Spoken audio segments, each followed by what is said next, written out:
गौतम बुद्ध जगह जगह घूमकर उपदेश दिया करते और अच्छे विचारों को बांटा करते।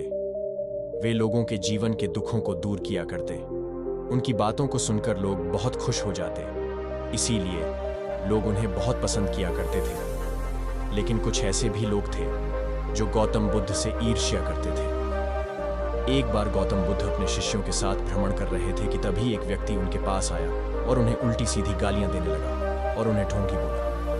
ये सब सुन लेने के बाद भी महात्मा बुद्ध ने कोई प्रतिक्रिया नहीं दी। वे शांति और चुपचाप रहे। ऐसे में उस व्यक्ति ने फिर से गौतम बुद्ध को उल्टी सीधी गालियां दी और उनके पूर्वजों के बारे में भला बुरा कहने लगा। लेकिन फिर भी महात्मा बुद्ध ने उसे कोई प्रतिक्रिया नहीं दी और वे शांत रहे। यह सब देखकर उनके शिष्य और आसपास मौजूद लोग अचरज में थे कि महात्मा बुद्ध उस व्यक्ति को कोई जवाब क्यों नहीं दे रहे। कुछ देर बाद वह व्यक्ति अपने आप ही शांत हो गया।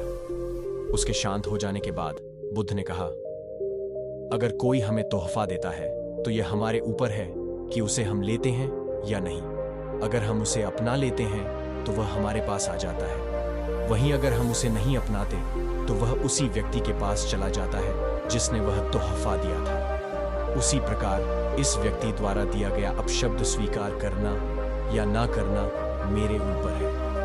हमें कभी भी तुरंत प्रतिक्रिया नहीं देनी चाहिए। हमें हमेशा शांत होकर सही या गलत के बारे में विचार करके प्रतिक्रिया देनी चाहिए। इससे बुरी बातें टल जाती हैं और मुसीबतों से छुटकारा भी मिलता है।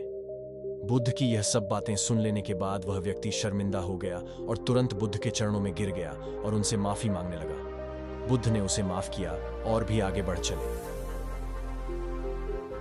मॉरल ऑफ द स्टोरी: कुछ भी स्वीकार करना या ना करना हमारे ऊपर है, इसीलिए हमें जीवन के लिए अच्छी चीजों को स्वीकार करना चाहिए और वही ऐसी चीजों को अस्वीकार करना चाहिए जो हमारे जीवन के लिए अच्छी नहीं है।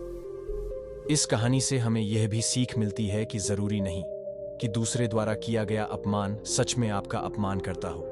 आप अपमानित तब होते हैं जब आप अपनी प्रतिक्रिया देते हैं। अगर आपका कोई अपमान करे तो उसे आप एक अच्छी प्रतिक्रिया दीजिए। ऐसा करने से आपका अपमान नहीं होगा, लेकिन अगर आप बुरी प्रतिक्रिया देंगे तो इससे आपका अपमान होना तय है। इसीलिए सोच समझकर प्रतिक्रिया देनी चाहिए।